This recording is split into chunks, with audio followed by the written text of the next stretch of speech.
Okay, I got my music ready, and this segment is I'm doing it for a special woman named Kathy.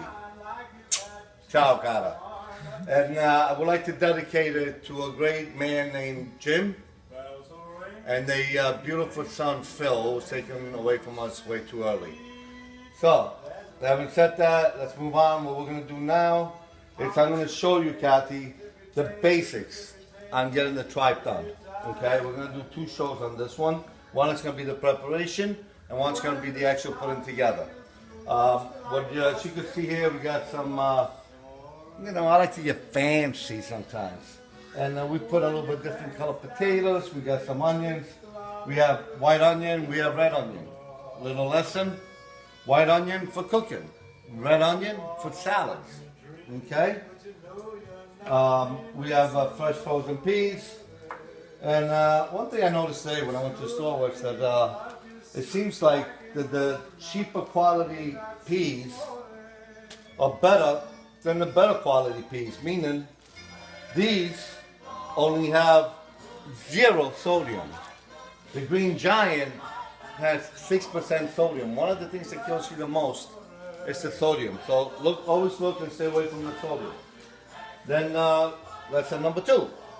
We have 2 different kinds of Trippa, I'm sorry. I'm not used to this yet, so I stumble. This is called honeycomb tripe. This is the stomach of the cow, basically. Jamaicans eat it, Jewish people eat it, it's called stuffed derma. Sicilian people eat it. We eat it in 2 different ways, which I'm going to show you that again later.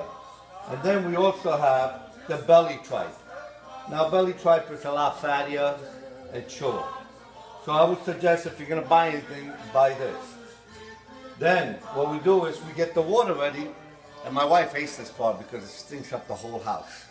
Okay? So we get the water boiling, and I didn't get caught this time. And what we do is I like to put a little bit of lemon, and then I like to put a little bit of bay leaves. The lemon to exterminate and make sure there's no bacteria. Bay leaves, it's to give it a nice smell. And another thing for women especially, if you have stomach cramps or if you're not feeling well, you have an upset stomach. In Sicily, what my parents used to do is they used to call this acqua d'avorio, which means basil water.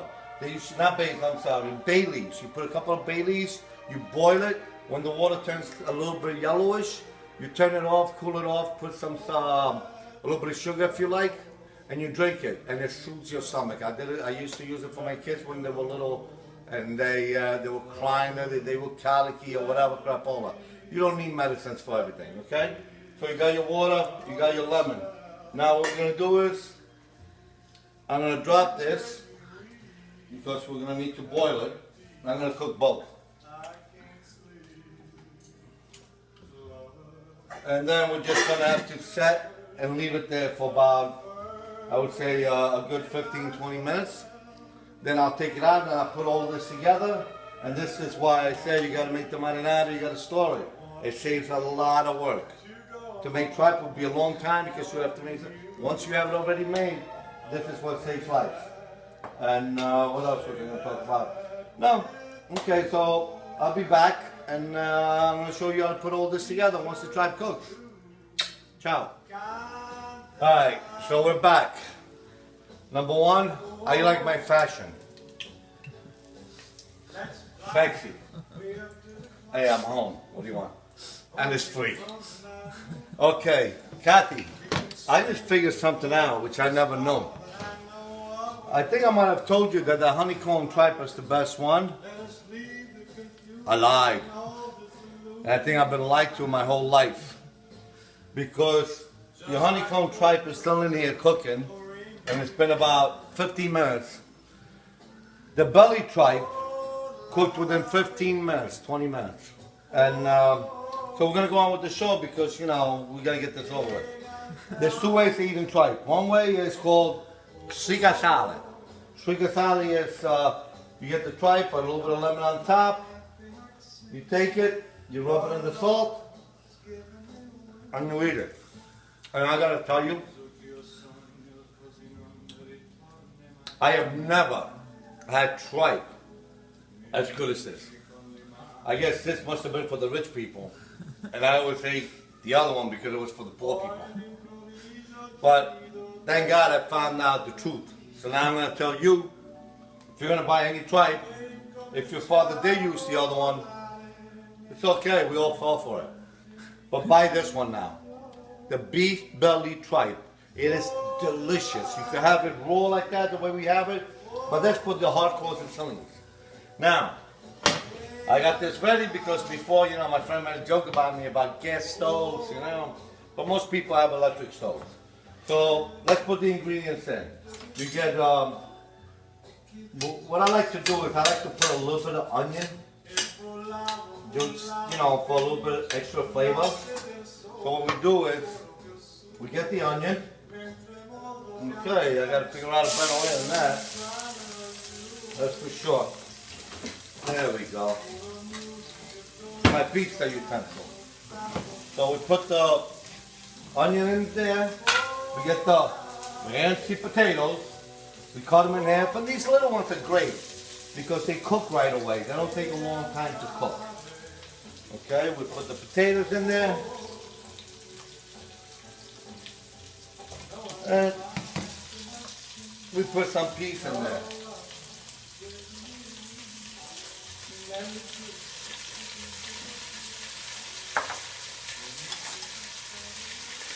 Those that run out, you put them back in. Don't burn your fingers. Here we go.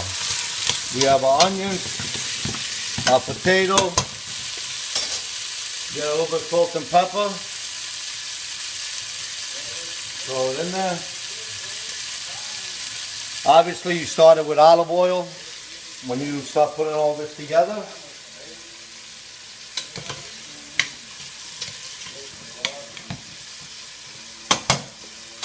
So you let it simmer a little bit, and then you move on.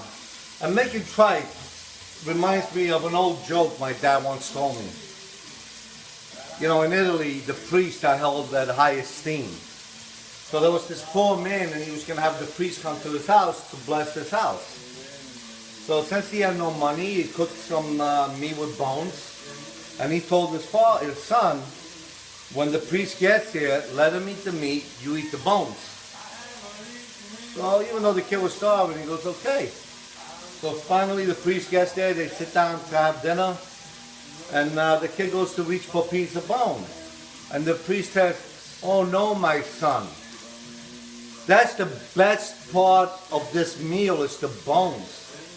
So the father, being observant, automatically turned around, slapped this kid in the head and said, eat the meat, leave the bones for the priest. That's the best part. Get it? That's funny. So that goes to the fact about me eating the other tripe.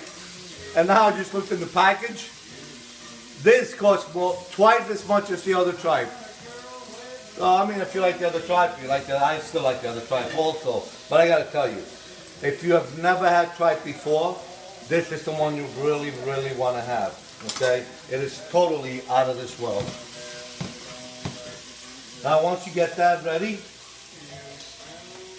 you throw in your tripe.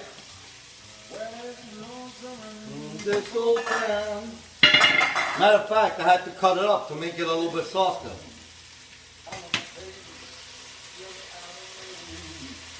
We throw the other one in there. They got the bay leaves.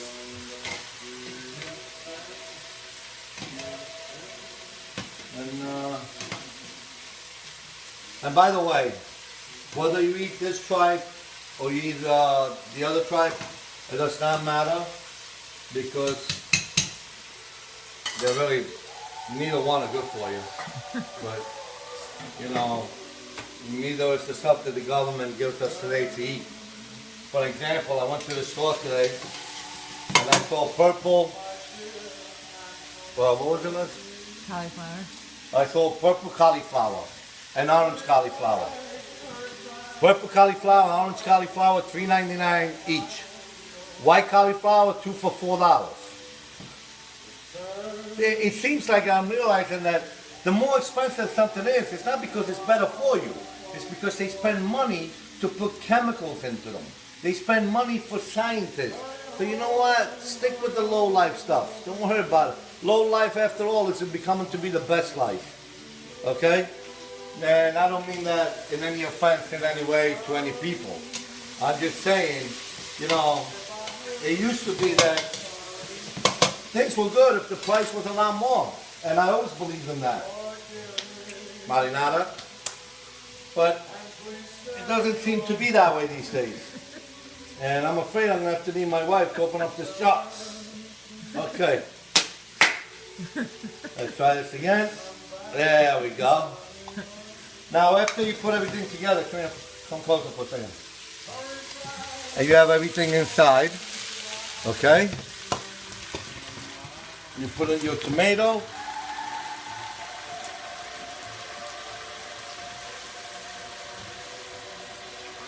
Now, even though I said don't wash the can before on the sauce, it's because it's a can that comes from a company. In your jars, when you pour out the sauce, you can wash the jar.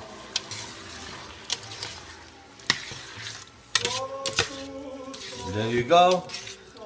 Now we got Trippa al sugo, alla Angelo.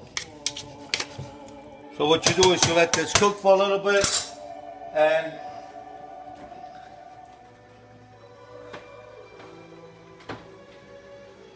here we go again with another one of my pestos that I made the other day. Look how beautiful that is. You cannot buy this at the store. Pesto at the store does not look like this. Alright? This is the best pesto on earth. With no pignoli nuts. No wet nuts in it. So now I throw a little bit in there. Just to give it a little bit of nice, beautiful, fresh flavor.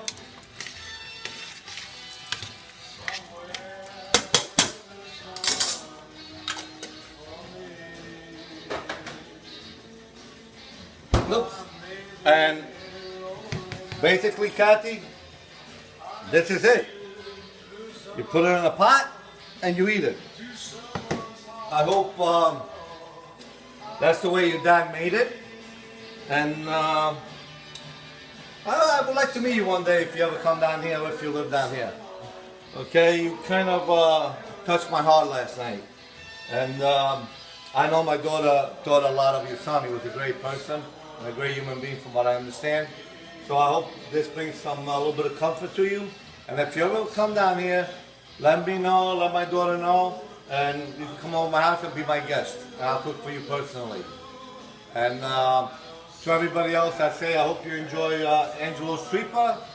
If you didn't, don't make it, but it's done anyway. So, ciao, arrivederci.